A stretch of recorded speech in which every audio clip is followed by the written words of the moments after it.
सोलापूर शहरात काल रात्री अतिवृष्टी झाली। 118 मिलीमीटर पावसाची नोंद हवामान खात्याकडे करण्यात आली आणि आता सोलापूर शहरातल्या वेगवेगळ्या भागातली परिस्थिती आपण बघताय। मी सध्या सोलापुरातल्या मित्रनगर आणि शेळगी परिसरामध्ये या परिसरामध्ये आपण बघताय अक्षरशः नदीचं रूप जे आहे त्या रस्त्यांवरती आपल्याला पाहायला मिळतंय। नागरिक जे जिथं घरात अडकलेले तिथंच थांबलेले आहेत। रात्रभर लोकांना जागून काढलेली आहे। खरं तर बाजूला असलेला जो ओढा आहे त्या ओढ्याचं प्रवाह बदलल्यामुळं अतिक्रमण केल्यामुळं पाणी नागरी वस्तीत शिरल्याचा इथल्या नागरिकांचा आरोप आहे। आयुक्तांनी स्वतः इथं पाहणी केली। आयुक्तांसमोर देखील नागरिकांनी या व्यथा बोलून दाखवल्यात। या भागातले नागरिक आपल्यासोबत आहेत। तुमचं असं म्हणणं आहे की ओढा नाला जो काही त्याचा प्रवाह बदलला, तुम्ही खरं याची आधी तक्रार देखील दिली होती, काय नेमकं प्रकरण आहे? मुळात काय झालं की खाली जो मित्रनगरपासून जो नैसर्गिक नाला वाहत जातो हा नाला पहिल्यापासून जुना आहे, नैसर्गिक आहे। काय लोकांचं म्हणणं आहे की हा नाल्यातनं पाणी पित होते। मग हा जो वडा आहे मित्रनगर, घरकुल या पट्ट्यातनं आदर्शनगर, थोबडेनगर या पद्धतीनं तो नाला जातो।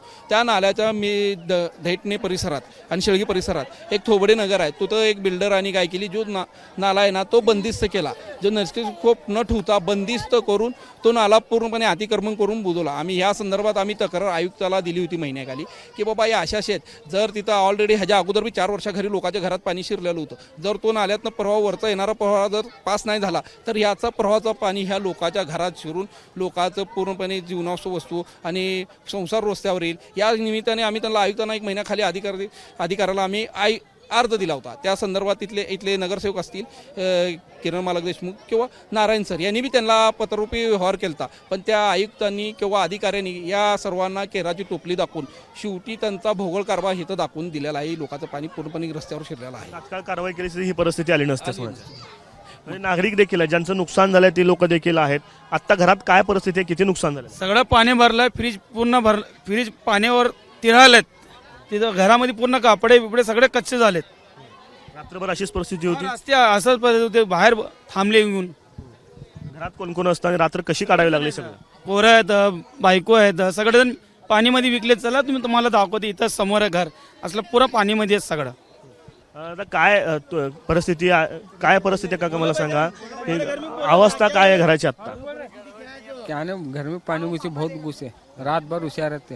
अच्छा, हाँ बारिश पूरा घर के अंदर आ रहा था? हाँ, घर के अंदर आ रहा था। अच्छा, ऐसे बारिश पहले कभी देखा है इस एरिया में इतना? 4-5 साल पहले। अच्छा, और 4-5 साल के बाद अभी बारिश हो रहा है? हाँ, अभी हो रहा।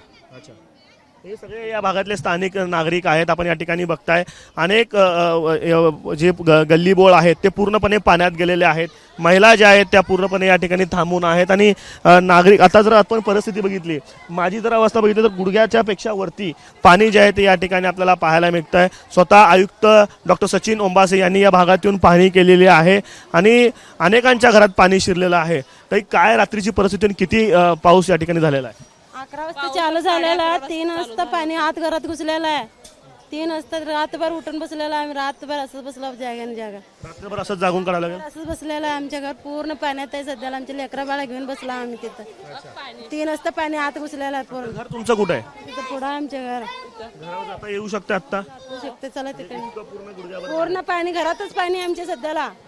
आमच्या लेकरा असं घेऊन बसला तर दुकानला जाऊन आलते इकडं। तरी काय परिस्थिती घराची आता? सगळ्या परिस्थिती सगळ्या घरात पाणी पाणी झालंय, पण उभारायला येईल काय नाही, कमऱ्यापर्यंत पाणी आलंय तिथं सगळं। रात्री 11:30 वाजता झाले, 3 वाजता पुरा आला तिथं।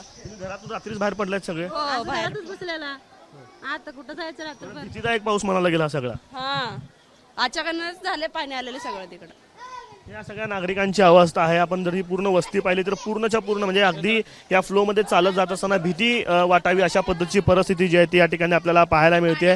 त्यामुळे सोलापूर शहरात जे आहेत पाण्यात साप पण आले, पाण्यामध्ये साप पण ते पण धोकाच आहे की। मग सर्व पाण्यामध्ये सर्व सामान वगैरे सर्व तरंगा लागल्यात। किती नुकसान झालंय? पूर्ण सामानच हे झाले की आता एवढ्या रात्री कुठे म्हणून काढून ठेवणार आहे, सर्व सामानच ह्याच्यामध्ये गेले की पाण्यामध्ये। मग सगळ्या नागरिकांची अवस्था आहे। हवामान खात्याने जी माहिती दिली त्यानुसार मागील 24 तासात 118 मिलीमीटर 0.3 इतक्या मिलीमीटर पावसाची नोंद जी आहे ती सोलापूर शहरात झालेली आहे। म्हणजे जो अतिवृष्टीचा नियम सांगतो 65 मिलीमीटर पाऊस जर 24 तासात झाला तर त्याला अतिवृष्टी घोषित केली जाते। स्वतः आयुक्त डॉक्टर सचिन ओंबासे यांनी देखील मान्य केलेलं आहे। सोलापूर शहरात जो आत्ता पाऊस झाला तो ढगफुटी सदृश्य, अतिवृष्टी सदृश्य हा पाऊस होता। त्यामुळं शहरात जे आहे ती सोलापूर शहरात आपल्याला अतिवृष्टी पाहायला मिळते। कॅमेरा पर्सन आयुक्त दिसा आफताब शेख, एबीपी माझा, शेळगी, सोलापूर। एबीपी माझा, उघडा डोळे बघा नीट।